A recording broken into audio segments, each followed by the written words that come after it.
Okay, the men are undeafened. Music is turned off. Let's turn it up.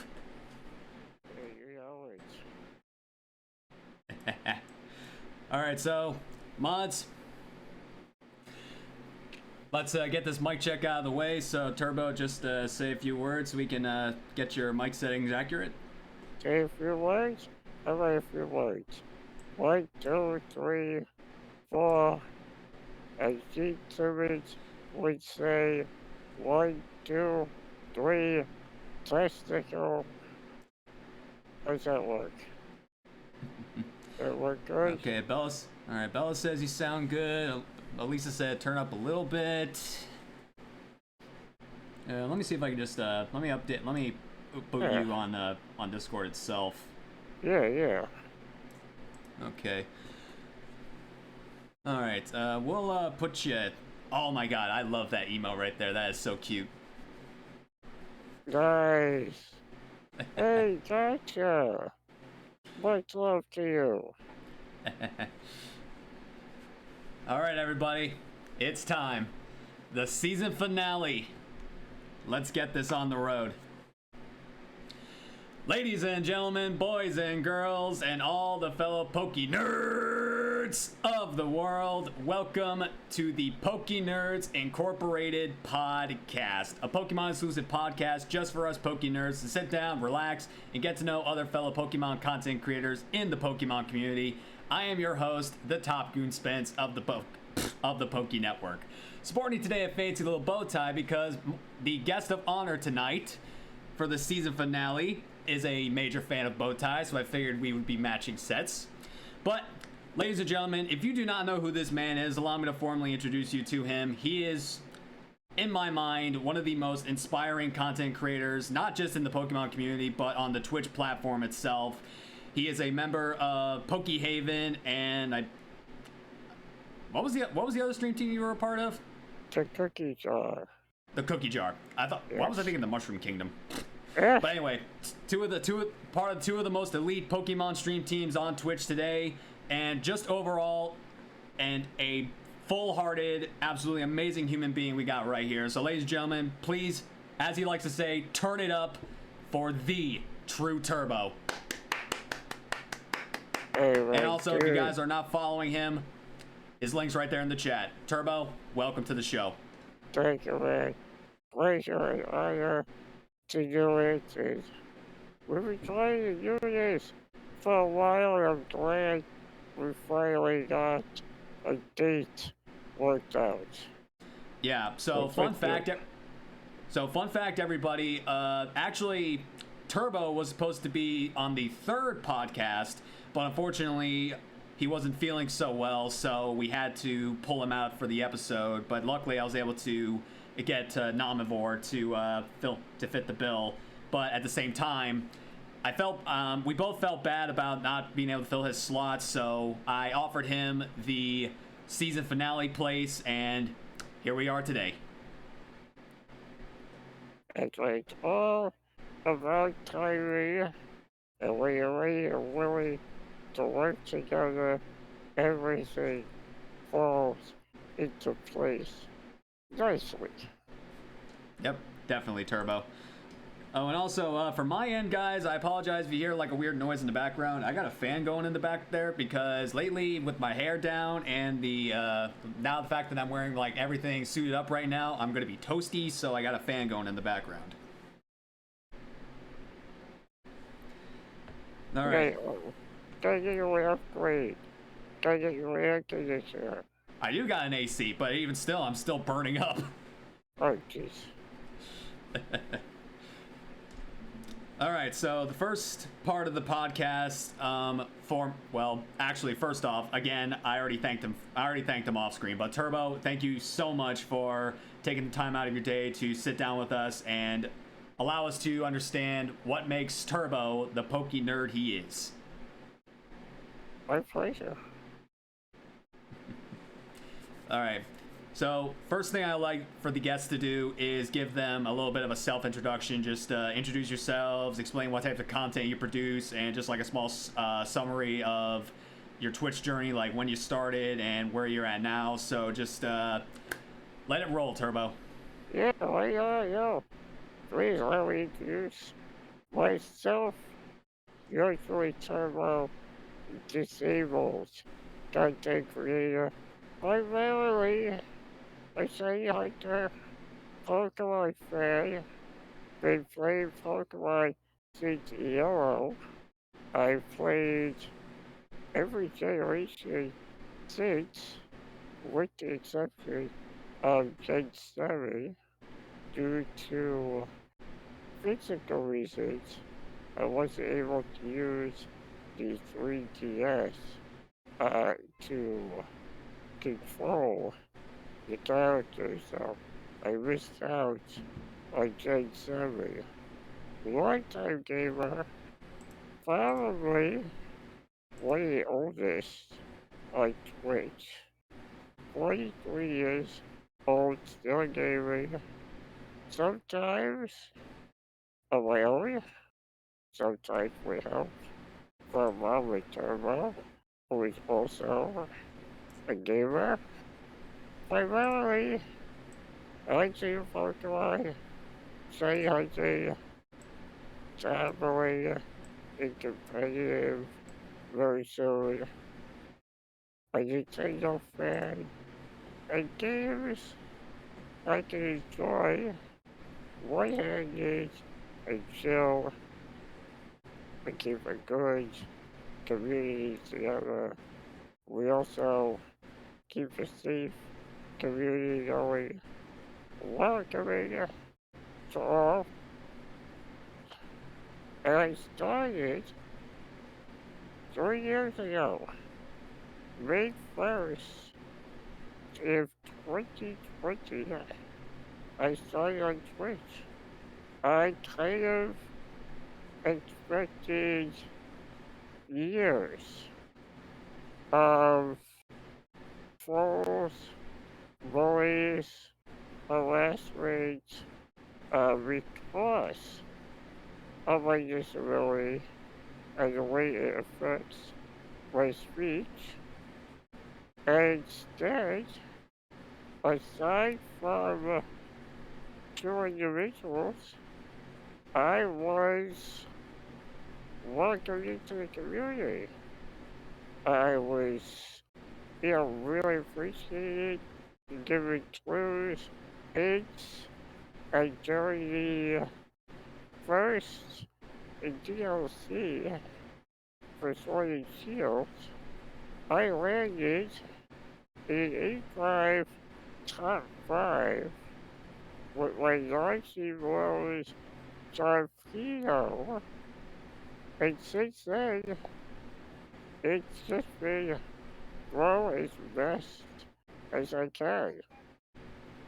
I have my bad days physically, and we've had tech issues over the 3 years, but I am lucky and honored to have built the community I have built over 3 years. And my goal is, hopefully, to represent the disabled community at the partner level on Twitch. However long it takes, I will keep going as long as I can. That's hard, man. I'm in the same. Yeah. I'm kind of in the same boat as you. I've been on this platform for about 3 years. I actually started with the Sword and Shield DLC myself, Isle of Armor. Yeah. But for anyone on Turbo's side who doesn't know who I am specifically, my name is Spence. This channel is called the Poké Network. I mainly stream Pokemon content. I tend to call myself a variety Pokemon streamer because I stream a lot of types of Pokemon content. Shiny hunting, challenge runs, Nuzlocke races, playthroughs, fan-made games, and just anything I can think of Pokemon-wise outside of Pokemon Go. Everything's good on that front. I tend to go off script and go to variety games when there's very special occasion coming up, like my 1K follower celebration, raid trains, stuff like that. And actually, before we even began, the community goal that I had set a few months back has finally been completed. The Goon Squad has completed 450k Goon Claws submitted for me to do 1 full week of content, no Pokemon whatsoever. I will be a variety gamer for 1 week. Nice. I really like it. Yeah, I gotta get that underway. I mean, I actually, well, after my break, of course, but I'll go into that about that later. But I've been on Twitch for about 3 years. I'm coming up on my 3-year anniversary on June 17th. My very first stream was the Isle of Armor DLC, and for the first few months, I pretty much did not know what the heck I was doing, and I didn't really, I had no idea how to work with social media. I had no idea how to, stream properly. My very first stream was freaking from the Elgato streaming software on the card, so I was like, okay, I know I'm doing something wrong. So I, dug my brain into it, and it wasn't until about January where I finally got a boost, and I finally got the ball rolling, and everything just snowballed from there. I mean, multiple challenge runs, multiple Nuzlocks, multiple randomizers, a brand change, everything, and here I am today to bring everybody. Yo, Hyper. TheTrueTurbo is amazing. Yo, Red wanted to say you're amazing. You're amazing, Turbo. Hey, man, I appreciate it. Thank you, Red. And actually, before we started, Turbo actually accidentally called me by my old channel name, because for those of you that don't know, the Poké Network isn't my OG channel name. It was the S Poké Network because of a lot of stuff. But I'll explain more about that momentarily. Also, I mainly got into content creating because I was inspired by wanting to branch out more into Pokemon related topics. I always wanted to do randomizers. I never could do them. I always wanted to stream some form of Pokemon. I never could do it because I didn't have the equipment. So when I finally got the money I invested in my starter setup and just rolled off from there. I give my main inspiration for content creation to MJ TV. I emailed him asking for advice, and to my surprise, he responded. And ever since then, this is the result. Nice. Do you know who MJ TV is? I've heard the name. Yeah, it's so hard to keep track of all the streaming people that give advice. There's so many great names out there, like that one, like MJ, Nutty, look at this. I can't remember his name. The guy with the British accent. Patters? Patters. Gamer Boy Luke? Yes.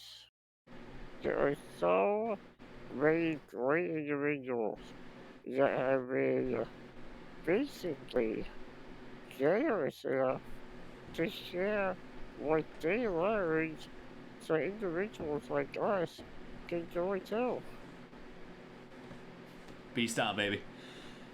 Alright. So now is the part where we give the origin of our channel names. So where did TheTrueTurbo come from? TheTrueTurbo essentially came to me because I couldn't get the real Turbo on Twitch. Prior to streaming, I did 10 years, actually 11 years. I spent 11 years as a rock and metal personality and DJ on internet radio. And Turbo is an old fraternity name from college that stuck because I have a very basic, everyday, real name that everybody had at one time. And it was just easier to use Turbo everywhere I went. And so the TrueTurbo really is just because the real Turbo and Turbo itself was already taken.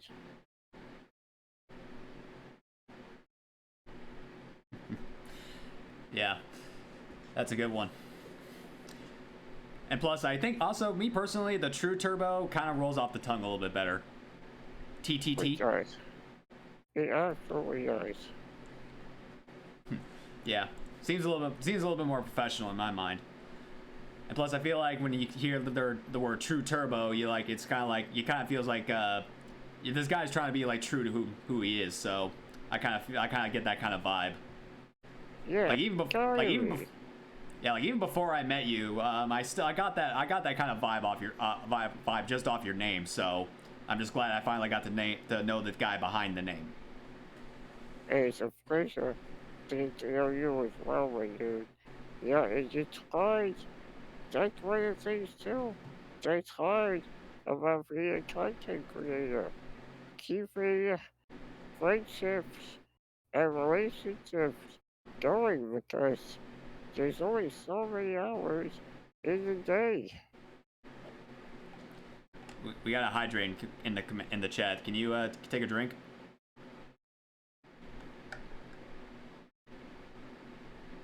I don't for safety reasons. I don't Okay. drink All on right. stream. All right. I'll just drink for enough for the both of us. My apologies. Unless I really, really need to. All right. I don't. All right. Yeah, All right. We won't pressure you then. I appreciate. Like I said, I'll do enough drinking for the both of us. All right. You So should my see. You should see what I drink before and after. It's I get myself set like a camel. I understand. I actually practice intermittent fasting, so I have a set period of time between the day to actually eat. Yeah. All right. So as I stated earlier, my channel name is actually a rebrand because my original channel name was Poké Network. And the origin behind that was basically the S is my first initial, so that's where that came from. Poké, as in Pokemon, is the type of content that I always wanted to produce, so I knew I wanted Poké in my channel name. And during my college days, I was actually really good with networking with people.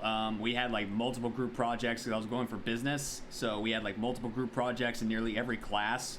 So I was really good with networking with my fellow students and just getting the best grades we possibly could in these projects. So I put Poké Network together, and I thought it would be good until I realized that it was already taken. So I put the S in front of there to try to make me stand out from the crowd, I guess. But little did I know how much it wouldn't, because I don't know what it is about me, but I don't like using underscores, and Twitch doesn't let you use hyphens in your username for some reason. Interesting. Yeah, I don't. Yeah, it's weird.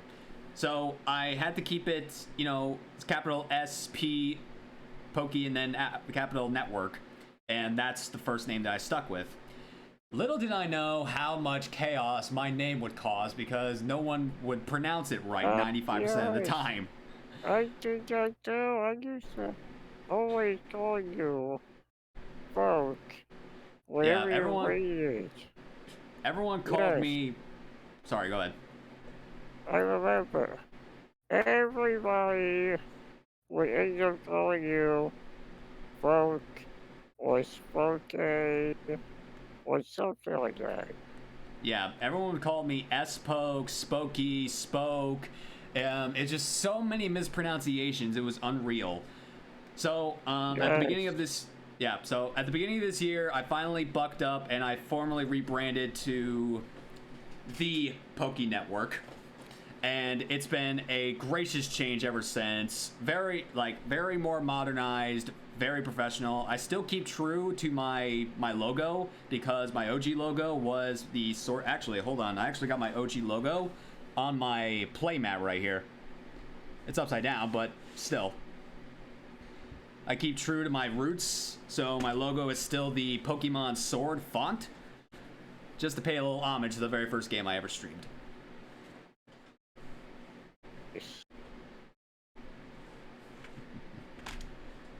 All right.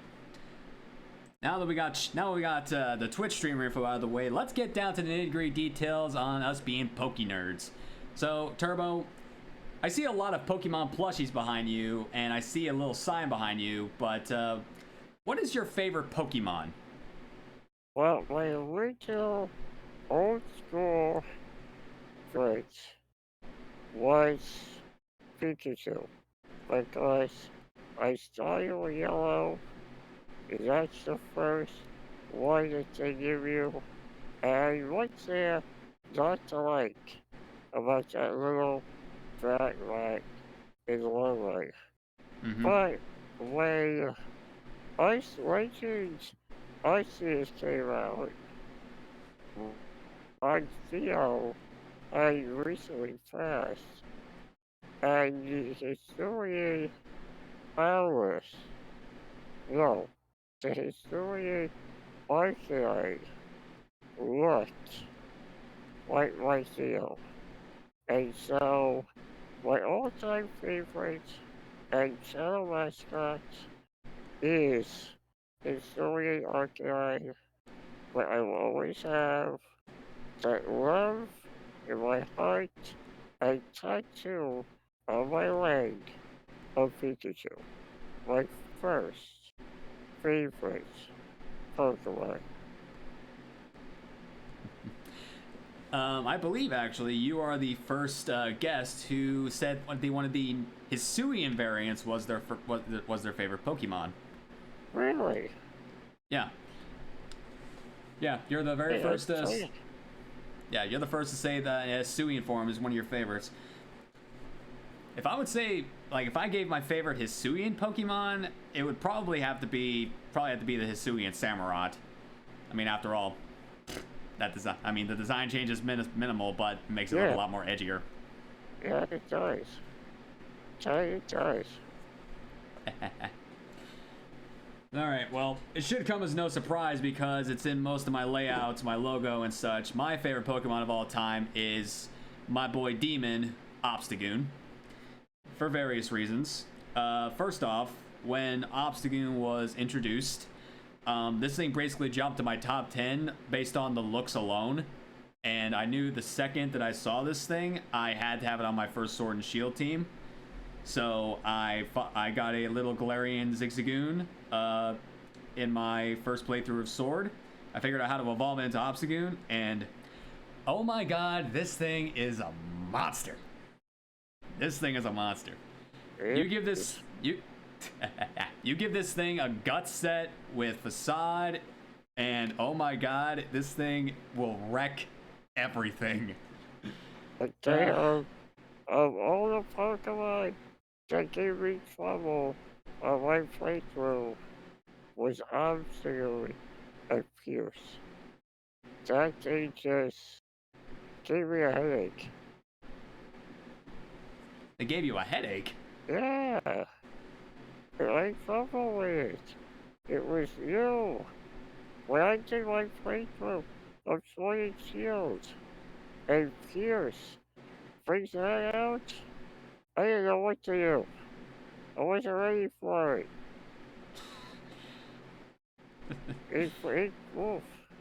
It's a beast. It is a beast. For sure.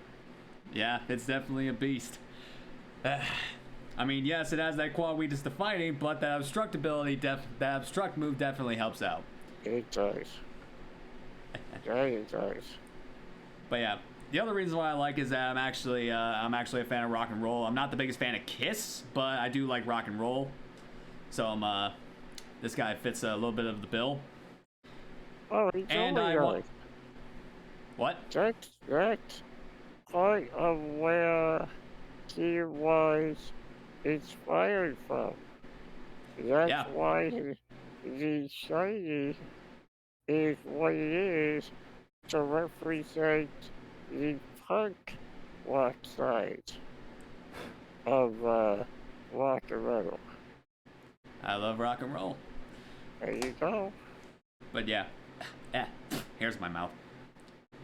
But yeah, also, the main reason is Darkrai used to be my favorite, but I knew I needed a mascot for the channel, and like we were talking about earlier, Patters like seldomly uses Darkrai as like a quad mascot. So I decided to go with Obstagoon because I was looking around and nobody was using it at the time, so I just jumped the gun, and here we are. Yeah.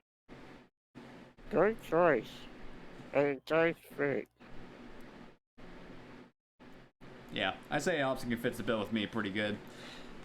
Ah, man, I love using that thing. Alright.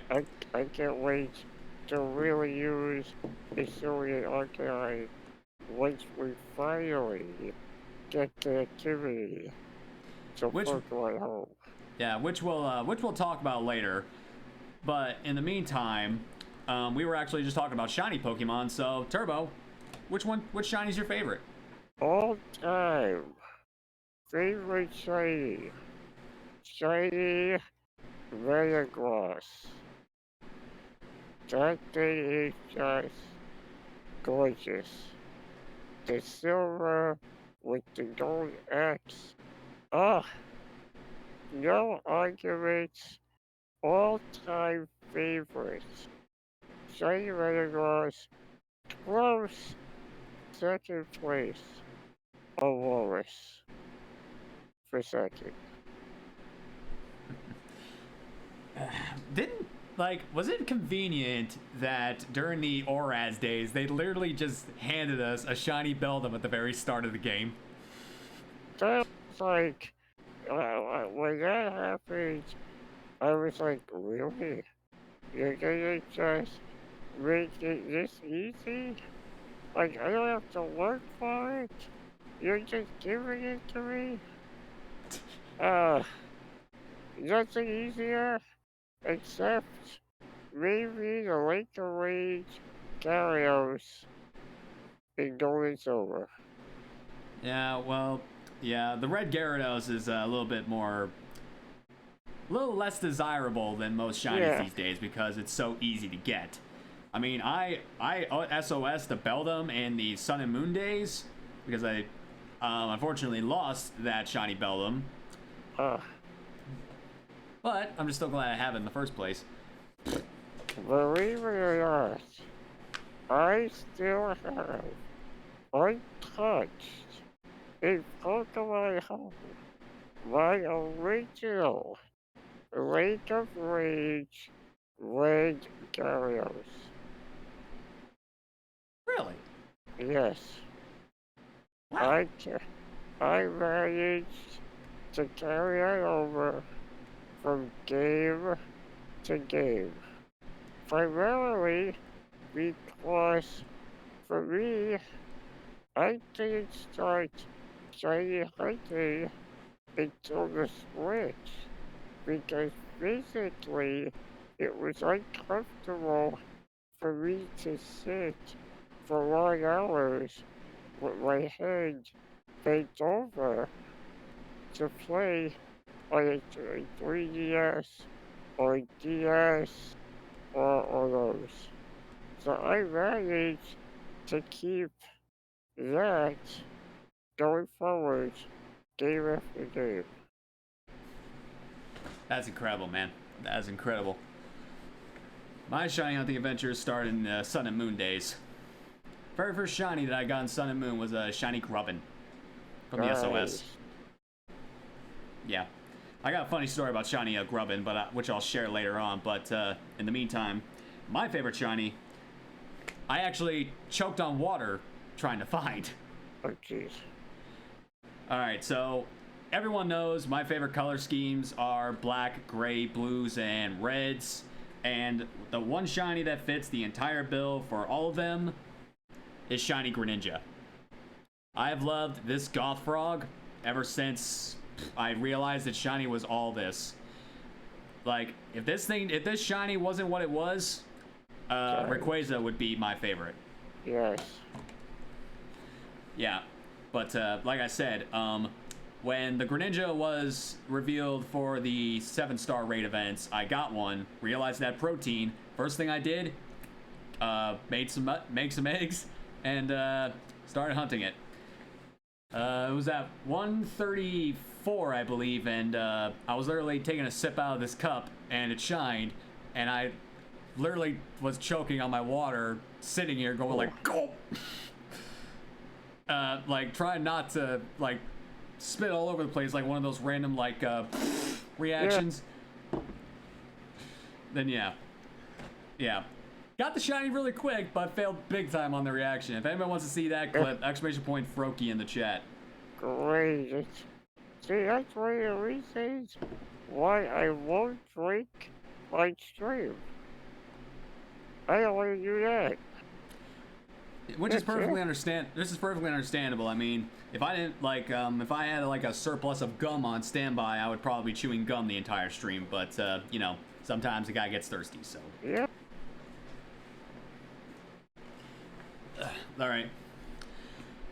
All right. So Turbo, out of all the 18 Pokemon types that we got, which one is your favorite? Oh. So I gotta nail it down to one. Cause what was it? Second year, like Twitch. Yeah, I remember. I'm a rock and metal guy.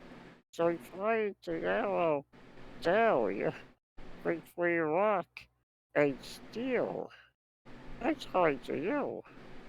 Plus, I'm a fan of Nightmare Before Christmas.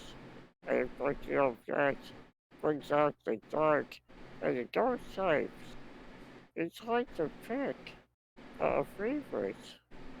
I guess we just like put it this way. If I was a gym leader, it would be a mixture of rock and steel. That's what it would be. I don't think I can pick one over the other. Yeah, I mean, most of the guests that I've had on the show have trouble guessing their favorite type. I mean, some people just say, like, a random, like, just one just for usage, or just like a certain Pokemon that they like in the type. So it is hard to narrow down the one specific type you have. But if you're like me, I guess it's kind of easy because I already know what my favorite type is, and it's always been dark. I understood. Of all things, for dark to be weak to, 1 week is fighting. I mean, that just makes no sense. You know, like, how it's dark. How can you see it if you can't see it? Well, I feel like fighting is super effective against the dark because when you're a kid, you gotta actually, you know, fight your fear of the dark to, you know, conquer it. So maybe that philosophy makes fighting types superior to dark types only in type advantage. Yeah, I can see that. I mean, I was afraid of the dark when I was a kid, so I had to fight that fear. Now these days, I want to live in the dark, 24/7. Hey, I work better at night, so trust me, I'm a vampire. I'm a full-fledged vampire. I burn like crazy. Nice. But one of the main reasons dark is my favorite is just that like I've always felt at home with dark types. Like I've always I felt like I've always understood them in different ways because I've had a pretty dark past, and dark types are always like misunderstood creatures, and it's like it's hard for them to gain a good rap when literally their Japanese typing is called the evil type. Yes. Yeah, and a good chunk of them aren't even evil Pokemon. They're just misunderstood, especially Absol. Oh, very, very misunderstood. Absol's great. That furry guy? What's else like about it? A like shiny? How do you not like Absol shiny? I mean, come on.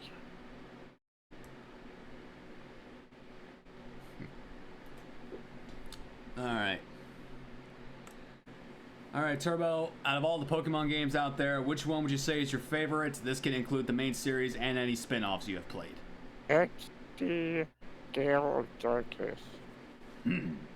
Without a doubt, if they can announce a remake tomorrow, I would order it instantly. Anytime XD got brought up, I would always say that it needed a remake every single Yes. time. I actually started playing it last year. No, wait. Yeah, I played it last year on an emulator, and it was one of the best experiences I've ever had. Such a great game. Way ahead of its time. Also, I gotta say, one thing about it though, they really didn't think too much about the animations, especially the death ones, because Electro doesn't have eyeballs, and literally its animation is literally its eyeballs popping out of its skull. yes. And I just died laughing seeing that. They just, I guess, did what they felt was right. I guess, 'cause boy, did they miss the train on that one. You gotta love it though. You gotta love it. And I'm a big believer. If it wasn't for Gale of Darkness and for X and Y, we would not have the games that we have today, for sure. But yeah, still amazing game. And also sometimes Mirror B kind of carried the game whenever he was around. It was very cool. All right, so whenever I talk about my favorite Pokemon game, I always divide it between three separate categories. I always give the best storyline, the overall dex, and then just overall game in general. So when I talk about my favorite Pokemon game, in terms of storyline, I have to say it's the Gen 5 games, more specifically the Black 2, White 2 games. The Gen 5 games definitely stepped up the maturity factor of the Pokemon story, and the second ones really took that to the next level, because I will go down in a blaze of glory saying that Hugh is the best rival in the main series, because he does not give two rat's asses about who he has to kick to get to kick it. He does not give a rat's ass about who he has to defeat to get what he wants. And he is just so straightforward and just wants to pummel everything in his path. I love it. Yeah. In terms of overall decks, my favorite's the Platinum decks, or more specifically Pokemon Platinum, because there's a lot of Gen 4 Pokemon that I love and adore. I love Spiritomb, I love Drapion, I love Lucario, I love a lot of Gen 4 Pokemon, and the dex definitely has most of them. So, plus it's also just a really great game in general, so I can't deny it that. But I would have to say that my favorite overall game would probably be Heart Gold, Soul Silver.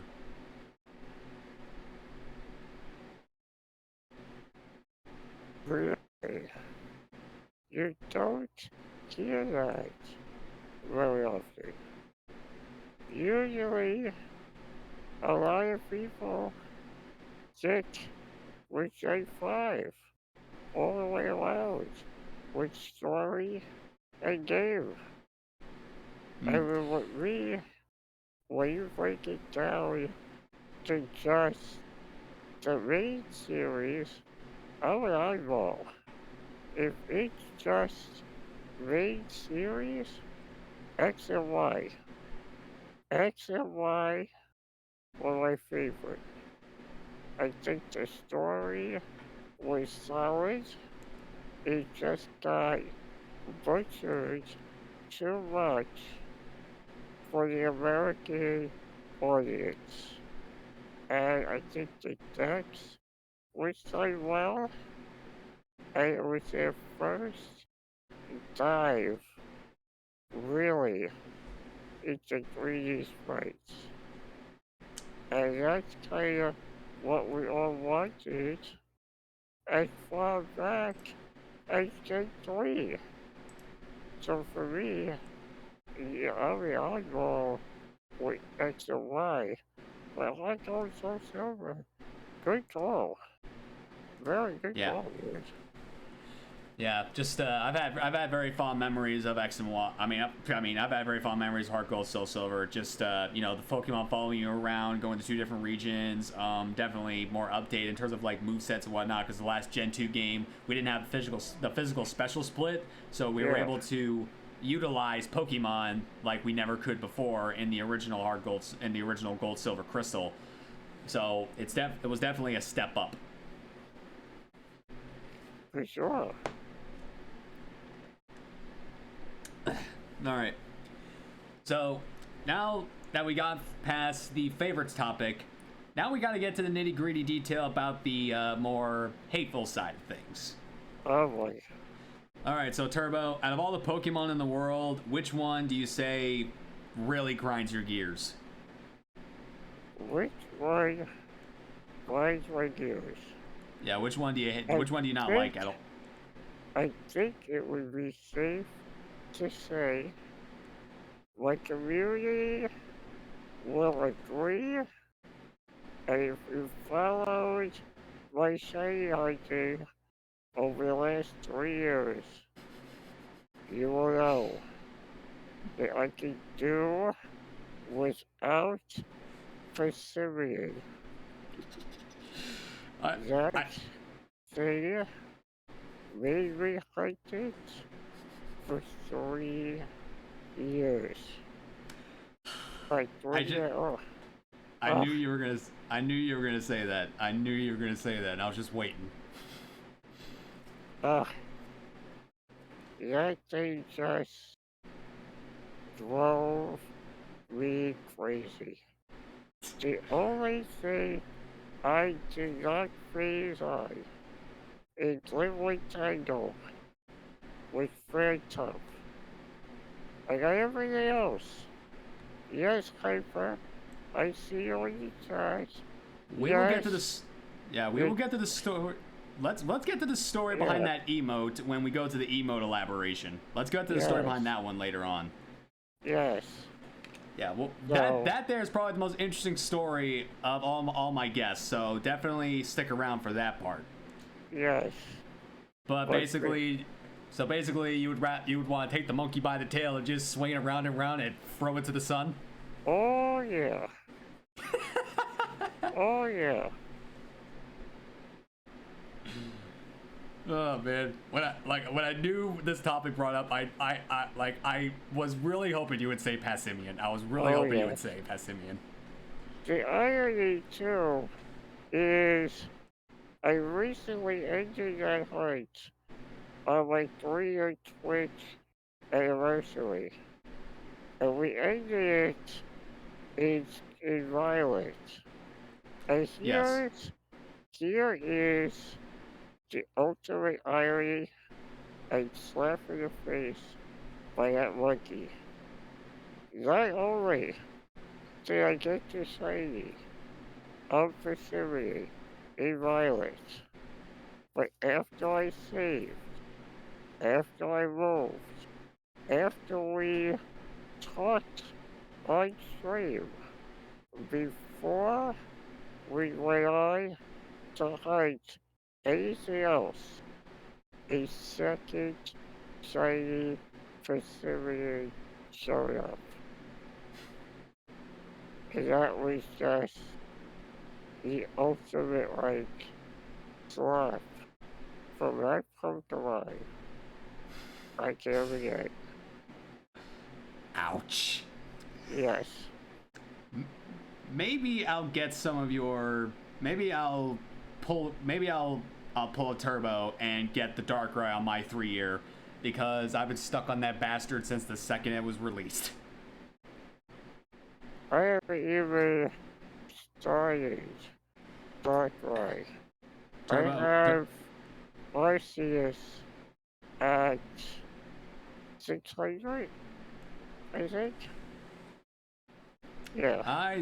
I stopped at about 413 for Arceus and jumped into Darkrai, but I don't over exaggerate when I say this, Turbo, because unless I'm proven otherwise, I currently have the longest ongoing Darkrai BDSP hunt on Twitch in terms of time and encounters.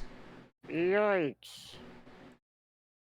Yeah, hold on. I can tell you the exact number right now. So I've been hunting it since the day it was released back in April of last year, and I'm still going for it now, and I'm at 10,925 resets. Wow. And those are long resets. I will say, though, that a turbo controller definitely speeds it up. It does. Yes, it does. It does. Alright, well, you cannot say he isn't. Yeah, you can't say I'm not determined. You can't say I'm not determined. This is true. I always like to put it this way: when it comes to Darkrai, I am a stubborn, resilient bastard. My logic is this: no shiny left behind. There's a few shines I have left behind, but because I hated them. But my least favorite. All right, so you're gonna see me rage for a little bit because the second to last podcast we did, I did a really good rage fest with Brit and Fatal. But anyway, my least favorite is a Alolan Persian. Uh-oh. Yeah. Oh, so, yeah, even though Alolan Persian is a dark type, there is a slew of reasons why I hate this cat. First off, design. It is one of the ugliest Pokemon I have ever seen. The gray is terrible. The blue gem should have been red, like the original Persian. The smug look on the face, the watermelon head, it just is very, very off-putting. And then, here's where Alolan Persian slaps me in the face. Before Piers and Marnie were a thing, the closest thing we ever got to a dark-type gym leader was Nanu. Yes. And guess what? His ace is that stupid cat. He could have used an Alolan Muck, and that would have been a much more difficult battle. But instead, he had to use the fugly ass punt to the sun cat. And when I mean punt to the sun, I mean I would literally strap on a rocket boot and do 20 backflips just to freaking punt it to the sun. That is hatred right there. But here's the icing on the cake. I have a channel board redemption called Choose My Next Shiny Hunt, and the very first redeem of that redemption, my mod Strix the Lion made me shiny hunt it.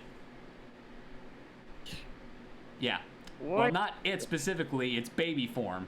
But I showed him because my Masuda King crown came into play, 192, and 4 hours of my life gone.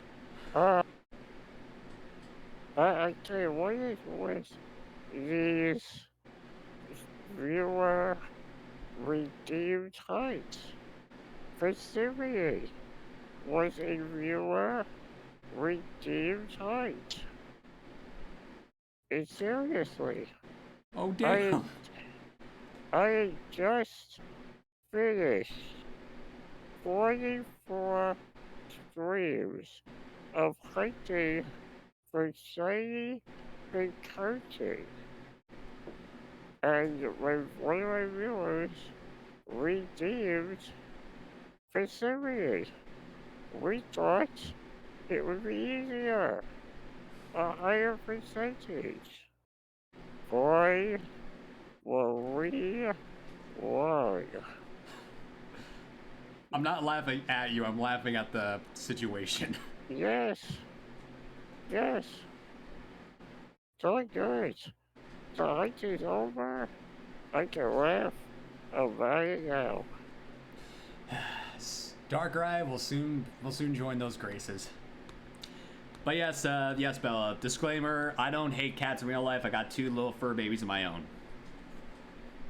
So, very awesome. All right. So, based on what we were talking about, is Passimian your least favorite shiny, or is it something entirely different? My least favorite shiny is really any shiny that you can't tell it's a shiny because it's so subtle. Yeah, So yeah. Yeah, that's typically the answer most people give. I mean, some people will just say that, but they'll also give like a specific one they'd have like a grudge against. But that's normally the response I see. I could say Poliwag. I failed it twice. I did during the Isle of Armor DLC. Ugh. Ugh. Yeah. Well, before Scarlet and Violet came out, I was initially gonna say for this portion of the show, my least favorite was Regice, because its subtle change is very, very unsubtle, and I almost failed it. And you won't believe how much extra time I wasted waiting for its shiny sparkle to appear, resetting it on my DS. I believe.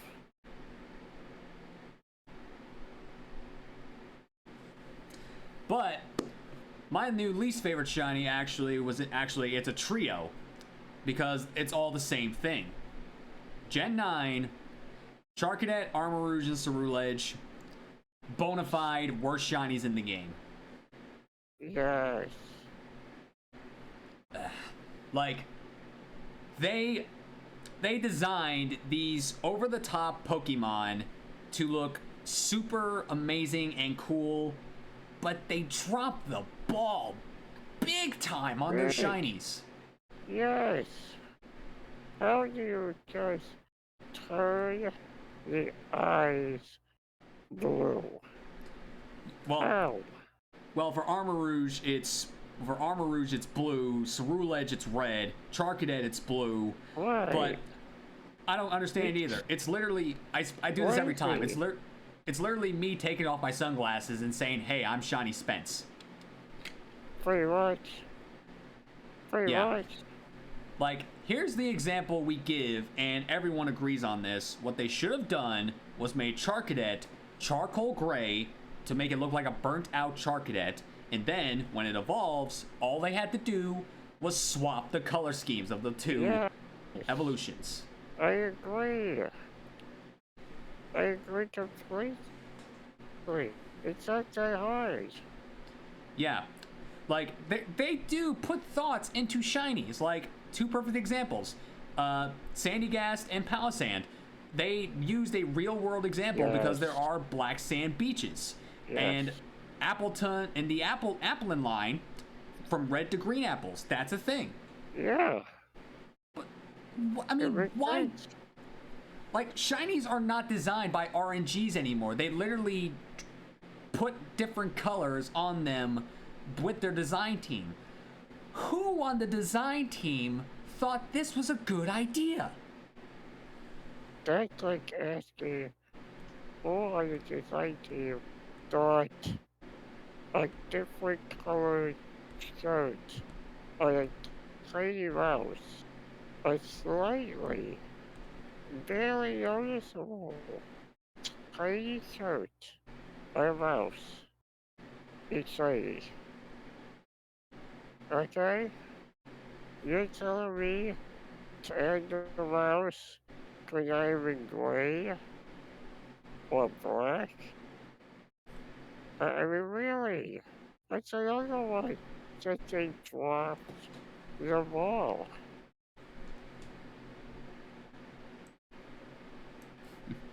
Yeah. Every guest and I agree that there are multiple bad shinies, but there's always a special place in your heart for the one that just really makes you wonder what the hell's going on here. It's the first. It is the first. All right, Turbo. Out of all the Pokemon types we have out here, which one do you not like the most? What type do I like the most? Well, like, which type, like, inconveniences you the most? Usually, it's usually psychic. I always forget what psychic is weak to. Always. Like, if you need a constant reminder, just think of it this way. Gen 2, Dark was introduced to nerf Psychic. So that's basically your best bet. I was always that way. Seriously. I remember that. I remember that. Yeah. Thank you. I appreciate that. Of course, from the dark expert himself. There's a reason I'm called the Dark King. It is. Yeah, I mean, Ghost is also another one, but some Ghost types are also weak to Psychic, like Gengar in the background, so you gotta pay attention to what Ghost type you're using. Yo, what's up, Squid?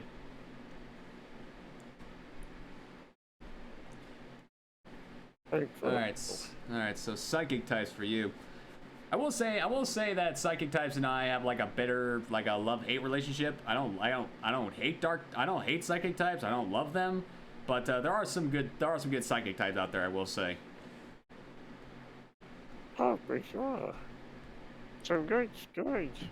Look, back in the day, Alakazam and Kadabra were a beast. Oh yeah, they were monsters. Beast. Yeah, they were monsters. That's actually the two reasons they introduced like Steel and Dark to nerf the Psychic type, because Steel resisted Psychic and Dark was immune to it. Exactly. I mean, it's wild, man. Who would have thought 2 spoons could give such a headache to players? 2 spoons. Yeah, imagine if it was two forks. Oh my god. That would have been great. Oh. Yeah, alrighty. I should come as no surprise being a Dark expert, but I do not like Fairy types. I am surprised. I only use Fairy types if it's absolutely necessary. Makes sense. That makes sense. Well, I will also say this: there's only 5 Fairy types that I have used and genuinely enjoy, and that's my current boy in the Dark Lock, Loki the Grimmsnarl, Alolan Ninetales, Gardevoir, Togekiss, and Mimikyu. I love all 5 of them. Every other Pokemon that's Fairy type can. And plus, I always say this example, Turbo. What business does Granbull have being a Fairy type? You tell me. Granbull should be anything but fairy. It should have stayed a normal type like it was, but I understand they're trying to make Snubbull a cute little fairy, but nothing about Granbull says, "Hi, I'm a cute little fairy." Exactly. That thing is just, I'm in your face. I will fight you. I will hurt you. It just does not say fairy. at all. Nope.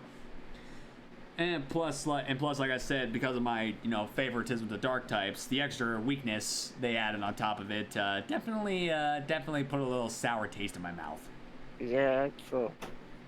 Early VGC days, I did a lot of damage with Sylveon in VGC. So, I can't lie. I never really used the Sylveon. I know it's a good Pokemon, but I've never really used it, so I really can't give my input on Sylveon. I haven't really used it yet in J9, but I know in J8 it worked really good with its pixelate ability at Hyper Voice was a great way to get rid of Grimmsnarl early. It sucks that Grimmsnarl is weak to its own typing. It is. It really is. You can't lie.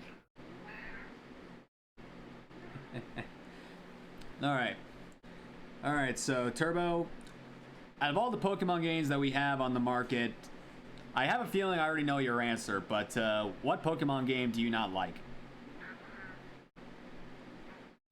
I don't. I mean, on the market, I'll be honest. I played it. I get why people like it. But Pokemon Go has got to go. Its time is over. Yeah. After what they did during COVID to make it accessible for all. And So- they tell you everything because that's the way the game was originally intended? Come on. They knew when they originally made it, they were discriminating against disabled and people who lived in areas that weren't major cities.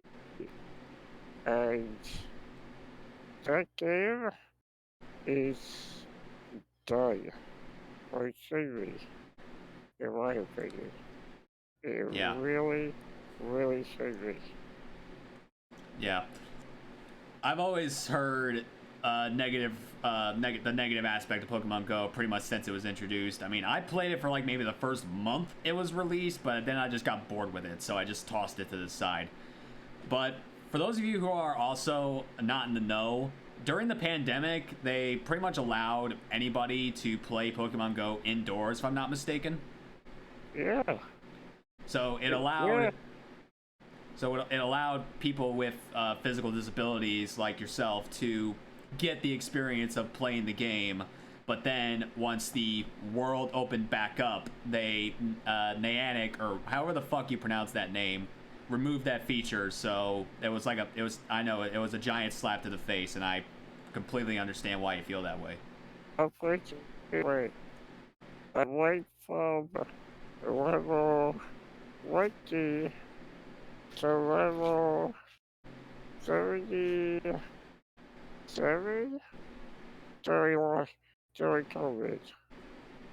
That's how much they improved the game for people that could not get out. That's huge. That's huge.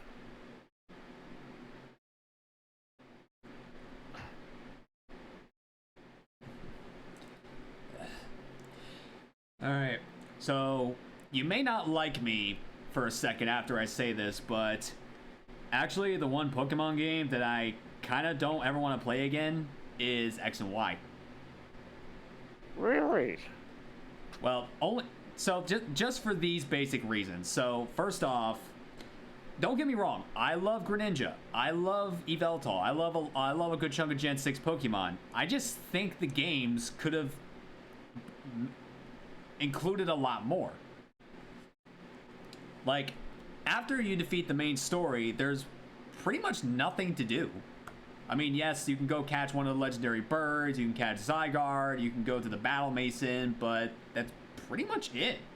For in terms of like post-story content, they really didn't focus on that as much. I understand that it was the first 3D game that was introduced, but still, because of how far they've gone so far, they just could have put in something. I think because they had to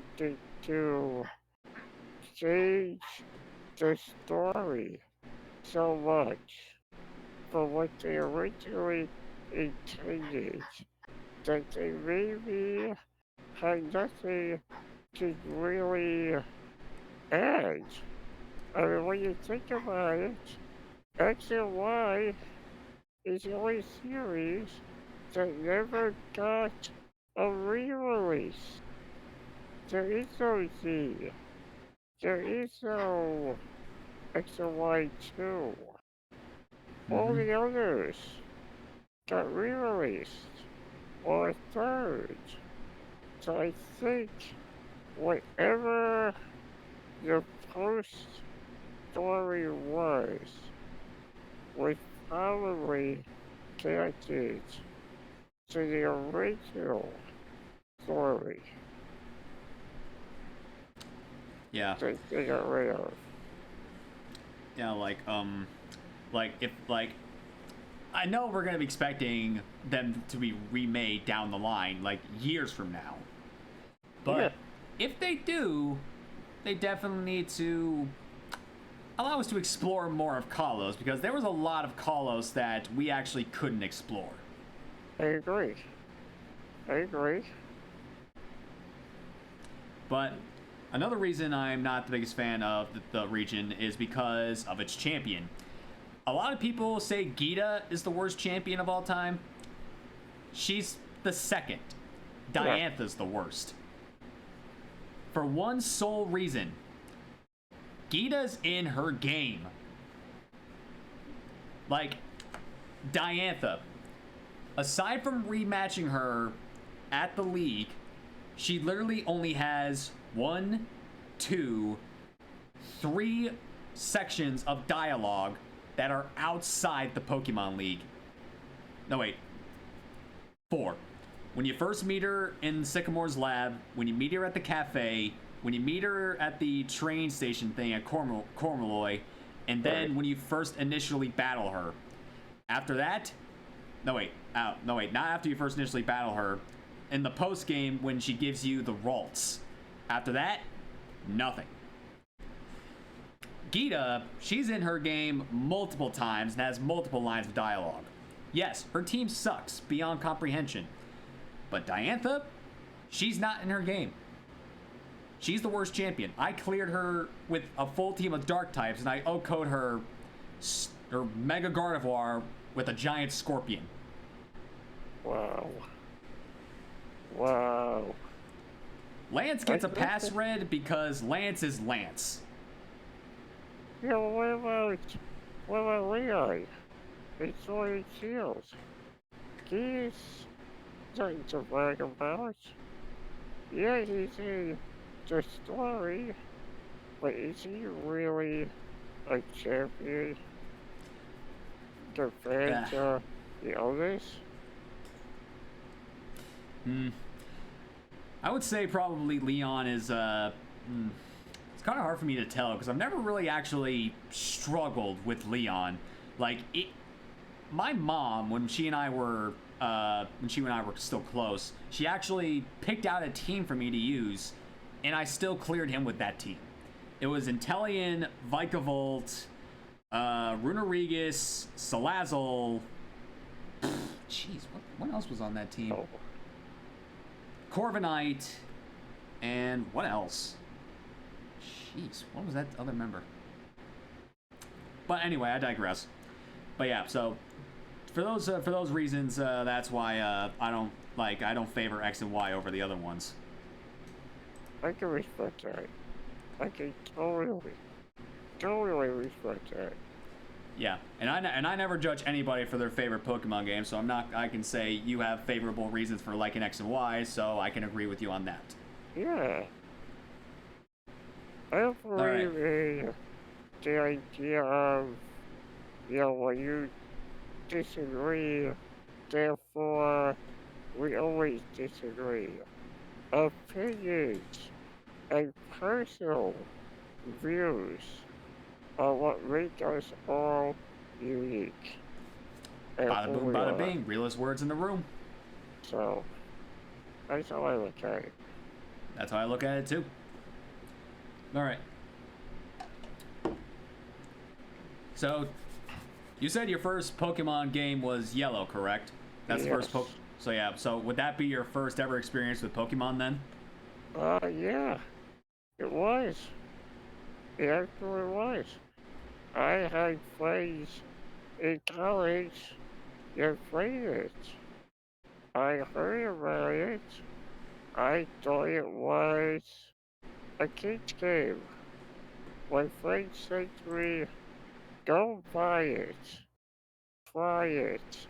It's a cheap game.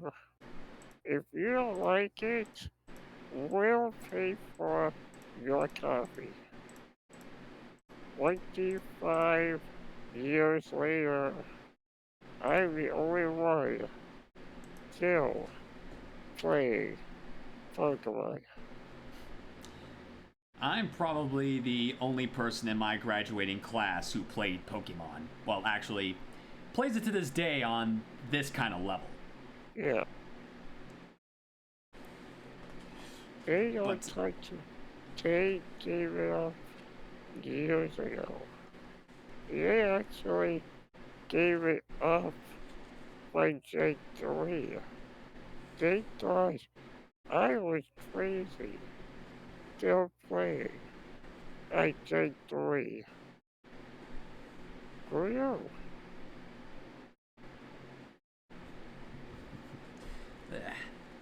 interesting stories. I love it.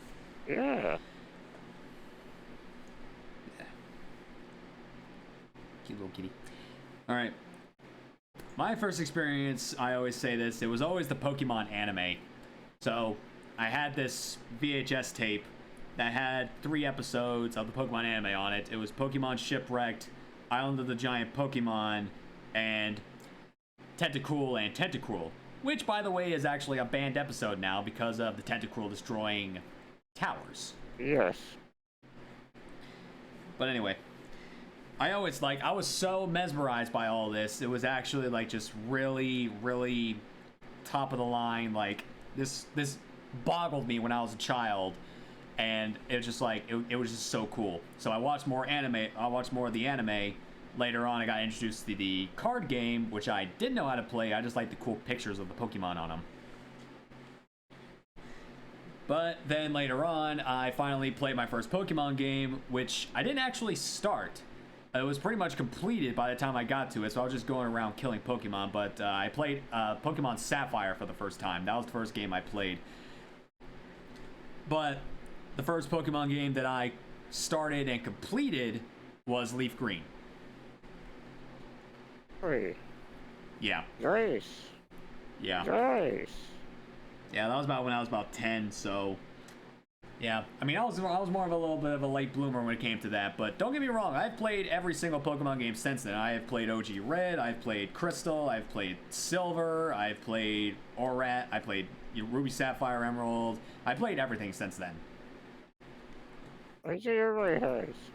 I think at this point, everybody has found a way to play every generation at least once. Except me.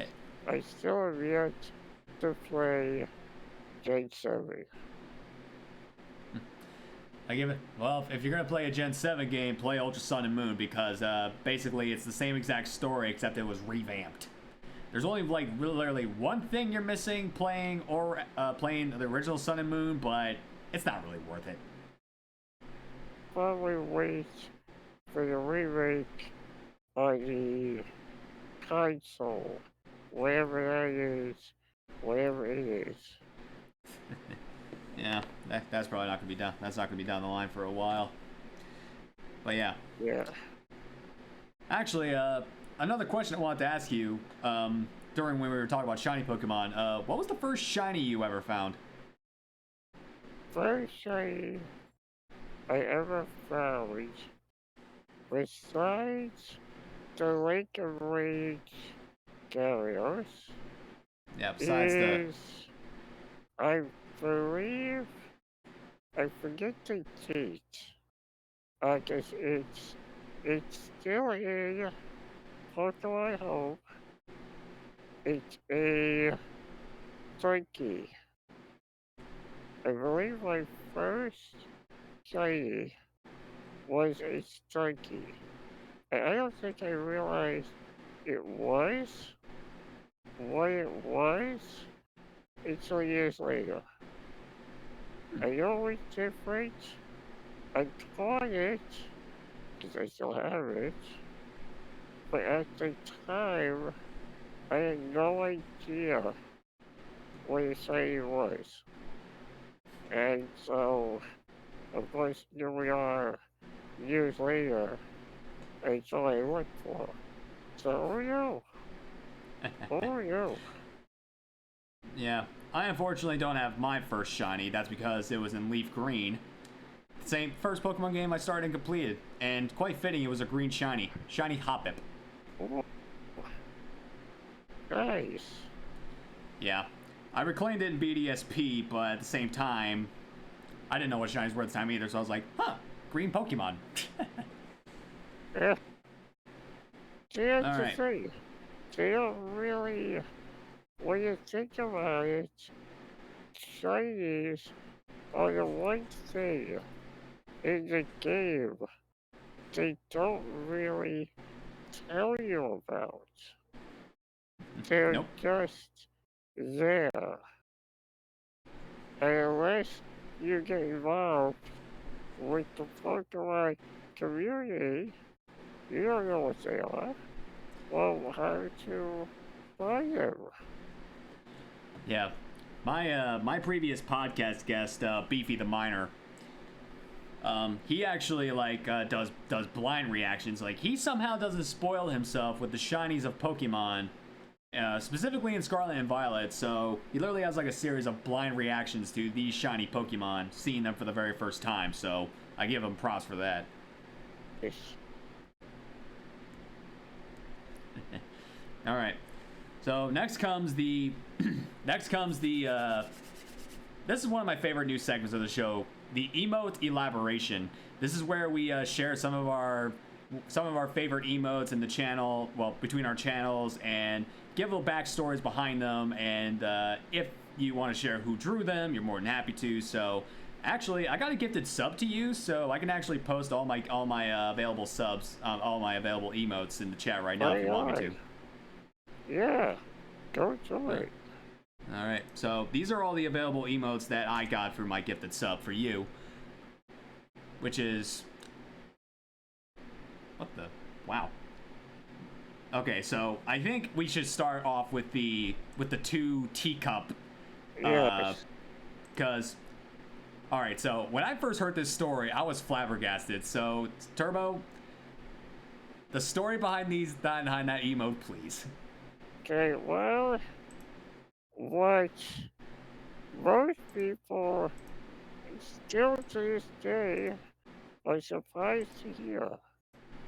I am to this day the first and possibly only streamer on Twitch to catch shiny, authentic dynasty not once, but twice within 3 months of each other. I was flabbergasted. The first time is a shock. Yes, you don't expect it.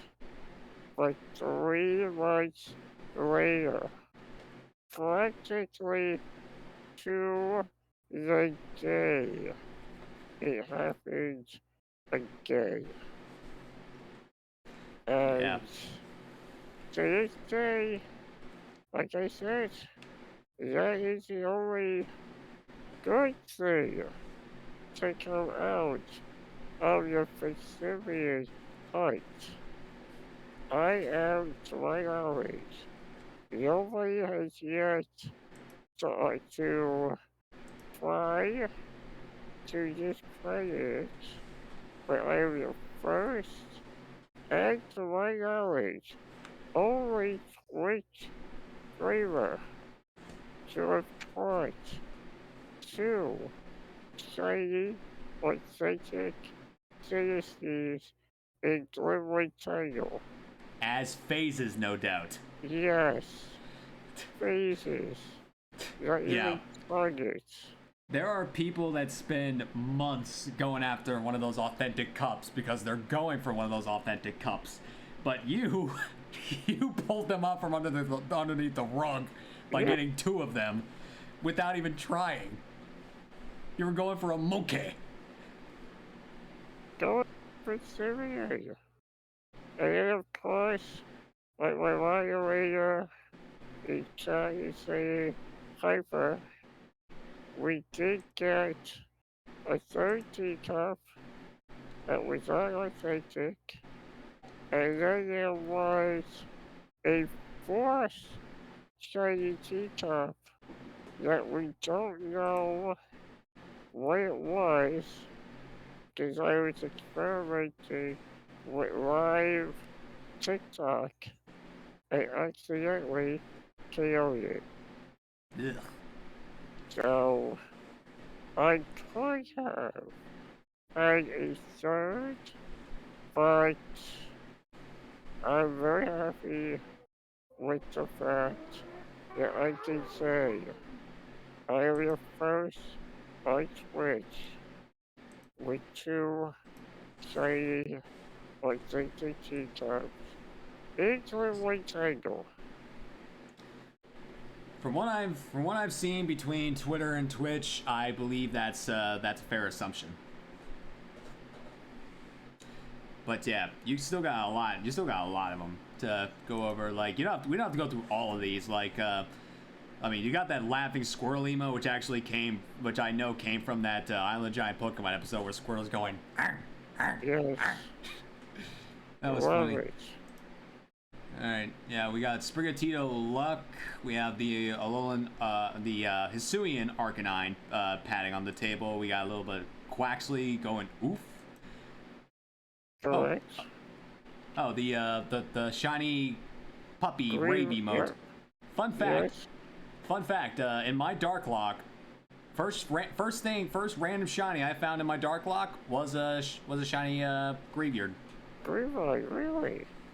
Yeah. Nice. I was just going up to the Ghost Gym to register its fly location, and all of a sudden, bam! I see a yellow puppy in the corner of my eye, and I'm like, no way! Sweet. Yeah. Now let's see. You got another Arcanine there. All right, let's see. Togepi Love.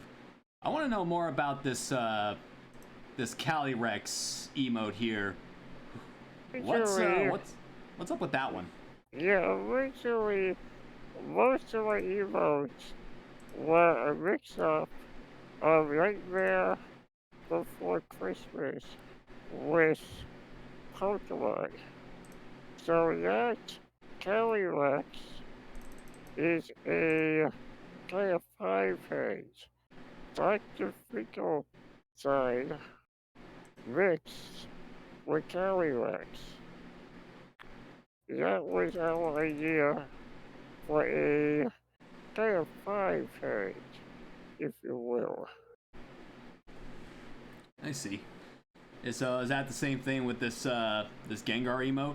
Yes. Gengar mixed with Oogie Boogie.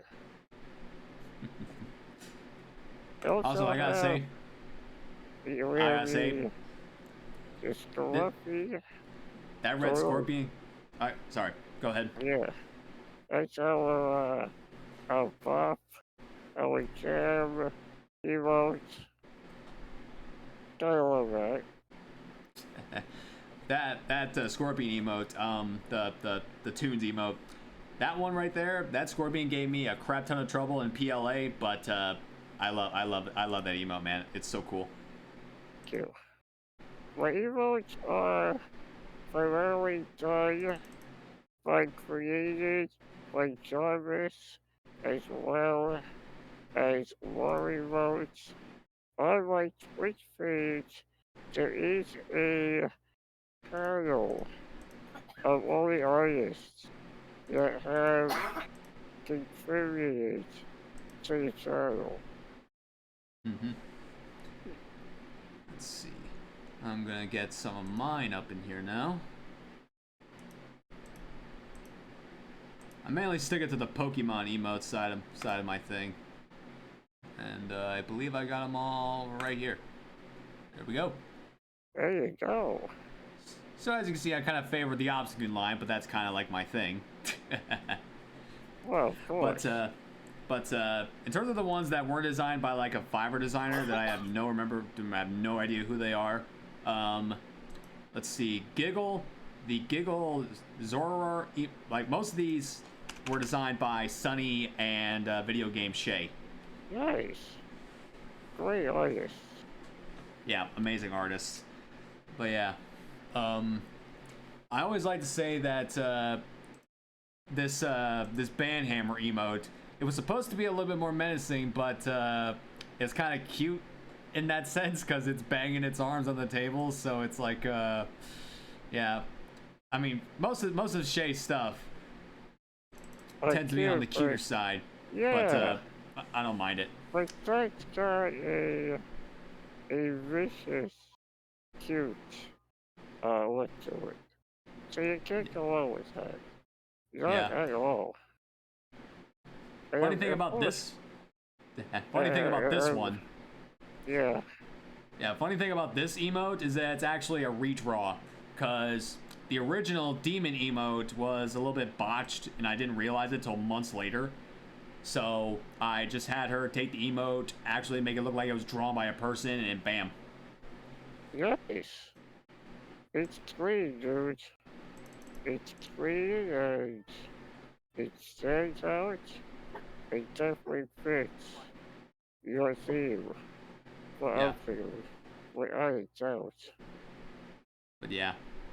There's only one emote on my channel that is Pokemon themed that is not a dark type, and it is this one.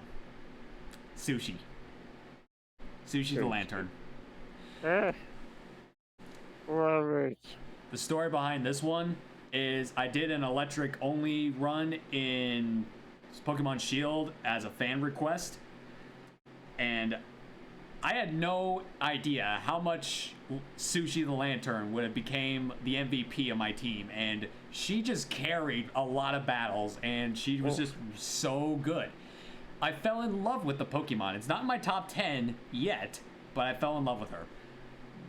And it sucks because I screwed up, and she unfortunately lost her second life in the run, so I couldn't use her. I couldn't take her to the end. She was so very underrated Pokemon. Lantern, very underrated. Yes, underrated. Yes. This thing's got Thunderbolt, Surf, Dazzling Gleam. It's so good. Yes, it doesn't have the best stat distribution, but at the same time, it is such an amazing Pokemon. I can't deny it that. For sure. This one's my most used emote right here. Zigzagoon biting a heart. That's my most used one. Wait. Yeah, it's my cutest one. Go ahead. It's perfect. Yeah, it's my cutest one, and everyone loves it. But yeah, I got, Shiny Hype, Shiny Rage, Shiny Pog. Also, If anybody wonders why my shiny luck emote is based off of Regidrago and not a dark type, oh wait, so yeah, never mind. I have two emotes that are based on dark types: Regidrago and Sushi. Right. Regidrago was my very first on-screen shiny. Really? Yep. Back in the early days when I had no brand and I was using one of those cheap-ass Stream Elements layouts, I was soft resetting. I was soft resetting for Regidrago, and lo and behold, at 2,221, I found it. And quick too. Dude. Yeah. Taking it over. Yeah. My only on-screen reset hunt that didn't go no wait, I scratched that. That's one of two full odds hunts I had on screen that didn't go above odds.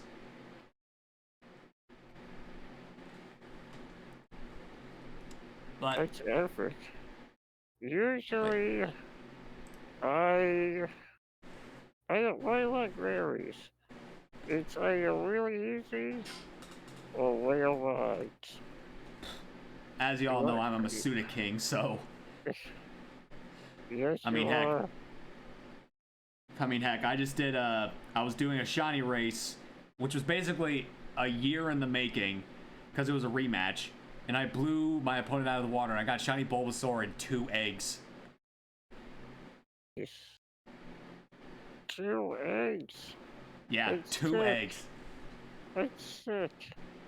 Yeah, I was so shocked. It was so unreal. Oof. But now we're on that topic, you and I have some shared experiences that actually overlap in the Pokemon community, because you and I both took part in the 151 Shiny Challenge. Yes, we did. Yeah. For those of you that don't know, Turbo was also in the challenge himself, and he got one of the Pokemon that was on the board. Correct. Execute was on the board. I took it right away. I didn't think I was doing damage. I was shocked. I figured someone else would have. I know Smarpy was going after Dino, and Dino executes share area. I thought for sure he would have faced or executes, but was I ever lucky to end up getting those golden eggs? Why were you going for execute in the first place? Is there any backstory behind why you were going for the eggs?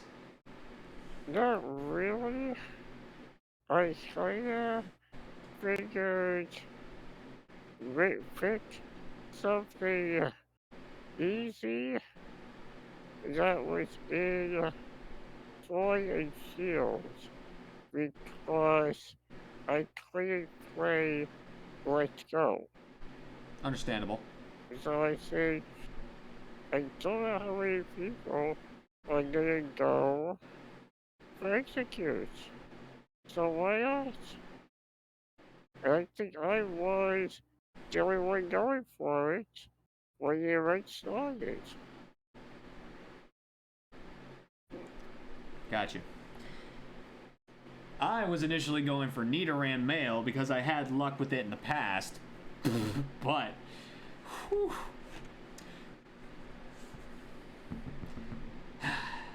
if I was not looking in the corner, I would have missed that little green foot popping out of the sky, finding that shiny Dragonite. Wow. Literally in the video that Jack posted, he's walking back and forth saying, our pacing was incredible, the screen goes black, but it was only a matter of time before something truly epic happened, and all of a sudden, bam, there's me.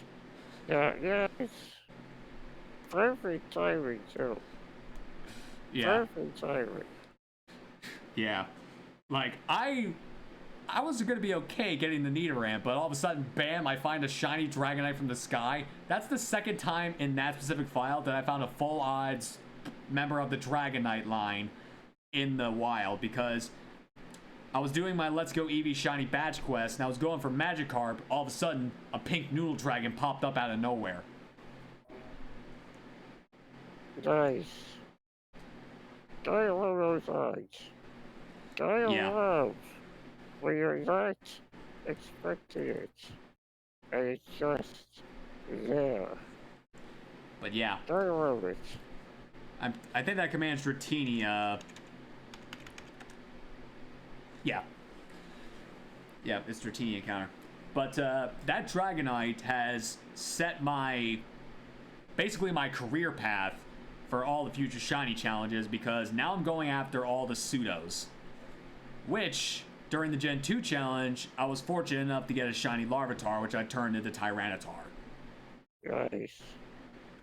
Congrats. But yeah. Yeah. You said earlier that you were mentioned in an A-Drive video? Yes, it was. Top 5. I made a video with Reversal, Riot, for Shady, Sharpio. As long as he knows my reaction. And it went crazy. I woke up one morning and went to Twitch. My follower count had skyrocketed. I didn't know why. I went to YouTube, saw the video, got my answer. He chose my short video for his top 5 that week. And it really helped me get noticed as the early creator right on Twitch. That's incredible. I mean, I got my own opinion about A-Drive, but still, that was very cool of him. It was 3 years ago, so I think we will change our views of A-Drive a little bit over the years. Yeah, but still. So aside from like the A-Drive video and the Gen and the 151 shiny challenges, like, are there and the past Simeon for that matter, are there any unique experiences that you've had either on screen or off regarding Pokemon that you think us nerds would love to hear? On screen or off? You know, I don't know. I guess really, for me, Legends Arceus, because I have played TheTrueTurbo enjoys Pokemon more with Real than he did previously. So I'll take that as a win.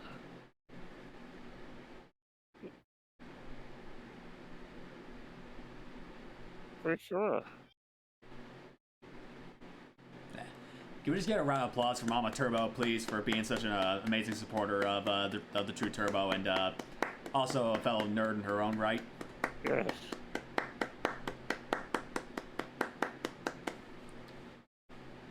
But yeah, my sister is also, well, she's not a full Poké nerd, but she is a nerd in her own right, and she plays Go. Actually, yeah. Actually, Go is not the story that I wanted to share. It actually has something to tie with X and Y. Okay. So, I let my sister and my brother-in-law borrow my cartridges of X and Y because they wanted to jump back into playing older games. So I was like, here you go.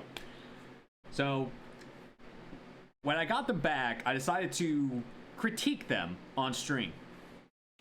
I looked at my brother-in-law's. It was pretty normal. He had a Greninja. I believe he had a Go-Goat. Just a standard team, and he didn't make it to the very end. He got to like the first Team Magma. No, not Team Magma. Team Flare hideout. And when I looked at my sister, she was done. Oh my god. And when I looked at this thing, I could not believe what I saw. She beat the game with a Delphox, Yveltal, Blastoise, Mega Blastoise, And 3 Furfroos. Wow. 3? Half her team was Furfroos that had a different haircut. Good grief. When I saw this, I could not contain myself. I was wondering, what the hell did she do? Yeah. I was so flabbergasted. I had to test it for myself. So I literally spent the next 20 minutes beating up the Elite Four with this team that my sister had, and I'm like, why, oh why am I doing this? It works. It works. It worked, but at the same time, why? Yeah, I said she had different haircuts on the Furfroos, Elisa. I mean, oh my god. I love my sister to death, but I questioned all of her sanity when I saw this team. Here we go. Oh. Oh my god. Alright. So, now I want to get to the point of the podcast where we discuss the most trending Pokemon news. So, this is what we're going to talk about. So, earlier in the week, they tweeted out that the Pokemon Home Update, well actually earlier last week, that the Pokemon Home Update was going to release on May 24th, but then literally 24 hours later, it was revealed to basically be a giant, like, slap to the face hoax that the date had been revealed. Yes. How, like, as not only a Pokemon fan, but also a person who uses Home, how much, like, how sour / upset were you that they basically just trolled us? I would say at this point, I'm not surprised. It's different. We know that they do this. It's, at the end of the day, bad PR is still PR. Am I surprised? No. Am I angry? Oh well. But it's what they do. Yeah, over how was it? And over. Yeah, I mean, I tweeted it out and I just said about damn time, but at the same time, I knew it was I felt like it was too good to be true, so I just held back, and all of a sudden, bam, it was trolling. And I was like, nah. On to the next announcement of sorts.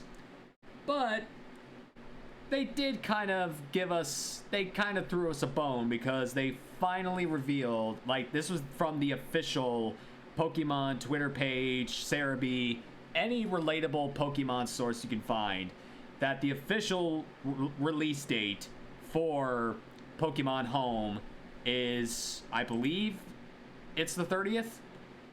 Yep, I heard. So yeah, so literally in 2 days' time, we will finally have access to Scarlet and Violet on Pokemon Home. We have all been waiting for this for literally like a couple of months, because they said early 2023, and this is mid. We are in mid 2023. I mean, I get they are very, very late. Yeah, very late. Like they could have, like, I like to relate to this because they should have postponed the launch of Scarlet and Violet to fix the bugs. But it seems like they are taking their sweet ass time getting the Home Update going up. So now I'm wondering, what's going on in their software department? Yeah, I wonder. Are they all on the same page or not? Or is it just the different officers doing their piece along the way?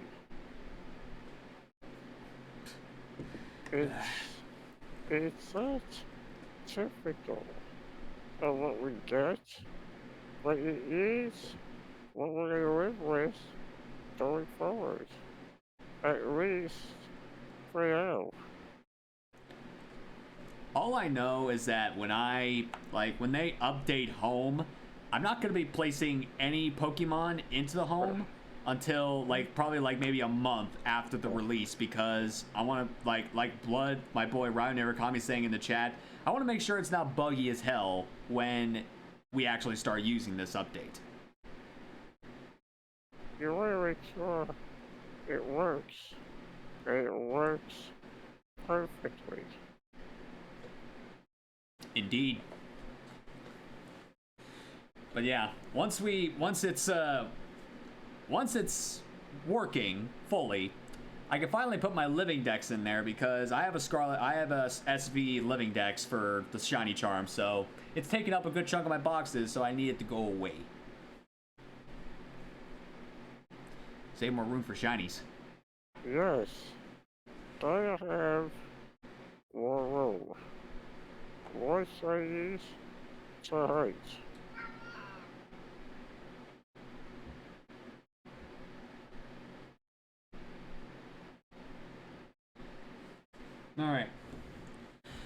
All right, so Turbo, this is the point in the podcast where I like to give the guest a few moments to discuss any future plans that they have for Twitch, for content creation and whatnot, and what any goals you wish to achieve by either the end of the year or in a couple of years. So if you got anything juicy.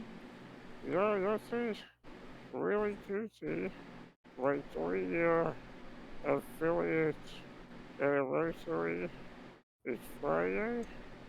Stay tuned for that. Otherwise, I'll be there. Take it one day at a time. That's how we do it. We take each day as it goes, and we turn it up. Turn it up indeed. As I like to say, beast on, baby. Yes. Well, y'all should know my plans by now. I just want to create more podcasts. So, like I said, this is the last episode of season 1. The past 5 months have been absolutely incredible for podcasts. So, again, I need to thank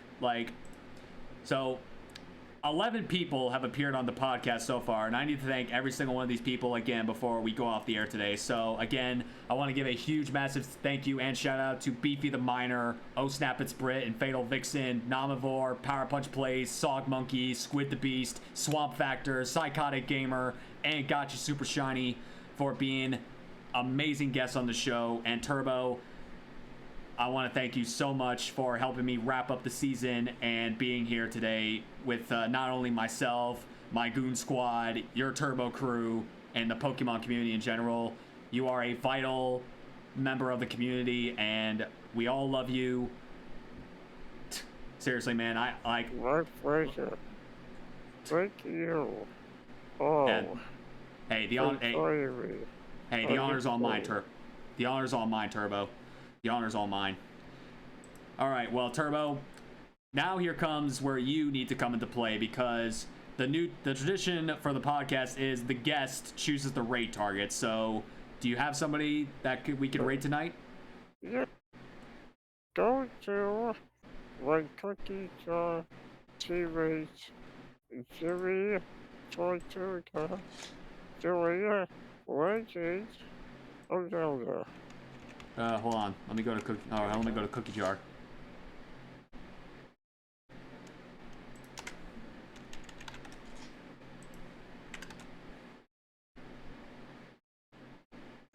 Let me go to Twitter for that one.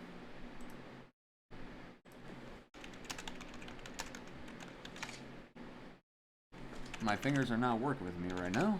That's alright. Okay, here we go. Alright, cookie jar. Alright. Currently we have It's Colleen, Dara Bobara, and Yimji Tortuga, who are alive. Oh. Yimji Tortuga. The Tortuga? Yeah. Yeah. Okay. You got it. Let me just make sure I spell that correctly. Yep. Alright, looks like he's streaming Tears of the Kingdom. Yeah. He is. Alright. So, ladies and gentlemen of the Goon Squad and Turbo Crew and all the fellow PokeNERDS of the world, this is it. This concludes the first season of the PokeNERDS Incorporated podcast. Starting tomorrow, the show will be on a 2-month hiatus where I am going to take the time to recruit new members and schedule more podcasts. My goal is to return for the podcast by August. So you guys will get a formal announcement regarding what my plan is later on. But again, everybody, thank you all so much for tuning into the podcast tonight. And again, massive shout out to our guest, TheTrueTurbo, for being the awesome guest that he is. So Turbo, is there any how do you say your outro? How do you say your outro? As I always say, stay safe, stay lucky, and stay true to yourself. I got a similar one. I say stay safe, stay strong, stay tuned for more Pokemon exclusive content, and as always, this has been the Top Goon, your man Spence. Beast out, find your spark, y'all have a great night. So, from all the PokeNERDS of the world, thank you for making this season of the podcast very special, everybody. I will see you all for another podcast in a few months. Good night, everyone.